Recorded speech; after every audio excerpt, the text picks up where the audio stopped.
So this is week 5 of our Valentine Quilt-as-you-go quilt course.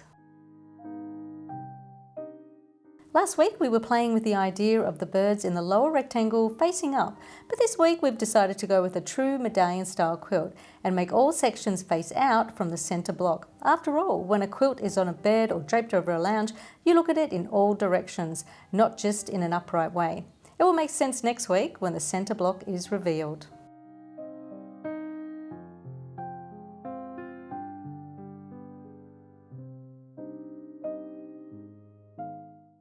Now that we're at the halfway point, we're going to do a show and tell of some of my largest Quilt-as-you-go quilts that I've made using the same joining technique that we're going to use with this quilt.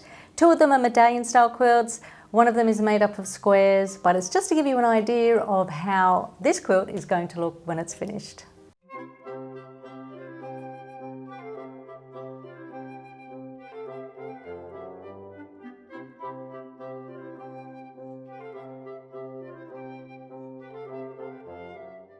So this is my Shades of Indigo quilt.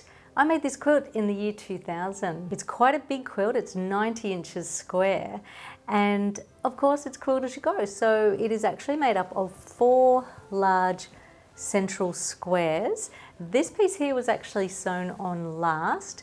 I made all of the quarters of this quilt here, so this little lovely wisteria block and the ring of blossoms and the butterflies, they were all done separately, and then I quilted them and I left a 2-inch space of no quilting, so that 2-inch no quilting zone. And then when I joined them with the no sashing method, I then came back, filled in the quilting, added some extra applique over the seams, some extra quilting, and then I came back and added this on last. So this piece here, I did all of the applique and quilted it onto some very thin batting, and then I cut it into a circle and stitched this bias around the edge of it, and I also had little pieces of bias coming out, and then I've done free motion, extra sort of sketchy little details in the centre. So once I'd done this centre section here, I then moved on to the borders, and so we have 4 large borders, and the borders have bias work in a crisscross design. I've then appliqued some blossoms over the top of it, and then we have the corner squares of the fans. So a bit of a favourite quilt, and a funny story. Back in the year 2000, Laura was only a little girl, and I said, I'm making this quilt and one day you can have it. And she said, can my big dog sit on it? And I said, no. She didn't have big dogs, but she now has big dogs. So could she see into the future? I don't know. I think so. But the funny thing about this quilt is that I made it on my tiny little Pfaff sewing machine. That was the only sewing machine I had at the time. It was new then, I really loved it. But it didn't do a blanket stitch, it only did a tiny little zigzag stitch. So I used a monofilament thread, so an invisible thread, and all of these little blossoms and circles all have turned under edges. So I used the freezer paper method, where you glue around, use freezer paper, and then you cut the shapes out a little bit bigger, and then you glue them over. And it was just sort of like a craft glue in those days that I was using, just a washable craft glue. And then I would cut the back of the quilt so that I could pull the freezer paper out. I used to wet it with a paintbrush so the freezer paper would soften, and then I'd pull it out with tweezers. Lots of bias work in this, and there is actually no pattern to this quilt because I made this before I was writing sewing patterns, and then the year after I started classes. And so there are some people that have actually made this quilt in a class with me, and it was quite funny. I would say to them, okay, if you want to make this quilt, you need to sign a clause where there's no whinging. And they would laugh and go, what do you mean? And so many people would just come back and go, there's so much work in this quilt. Like, and I'm sorry, you said you wanted to do it. Like, yes, like this quilt took me 6 months full time to make this big beauty here. And people always want to see the back of a Quilt-as-you-go quilt. So this is what it looks like from the back.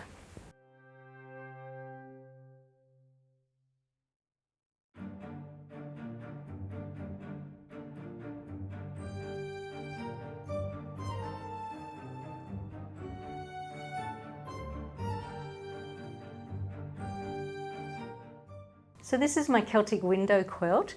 I made this the year after I made the Shades of Indigo quilt because I thought, well, that's going to be Laura's quilt when she grows up, and I had to make something beautiful for my son.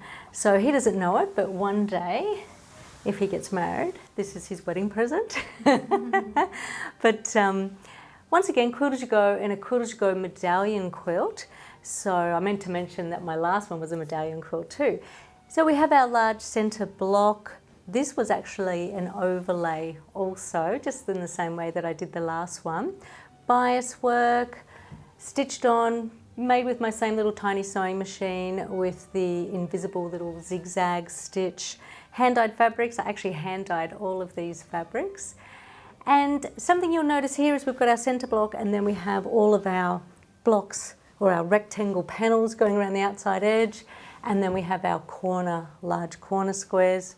And this is joined together with the no sashing method. So when my applique was done, I put it together with the batting and backing, and I quilted in sections, but I didn't quilt all the way to the outside edge.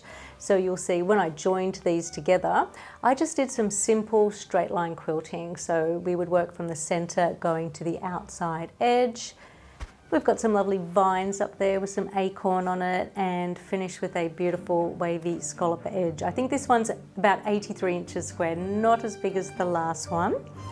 And you might want to see the back. Everybody loves to see the back of a Quilt-as-you-go quilt. So as usual with Quilt-as-you-go, always use a busy, non-directional print. It's not terribly noticeable where it's been joined on the back. Lots of hand stitching, but I will be showing people in the Valentine course, if you want to avoid the hand stitching, how you can do that. It's a tiny little bit of hand stitching though.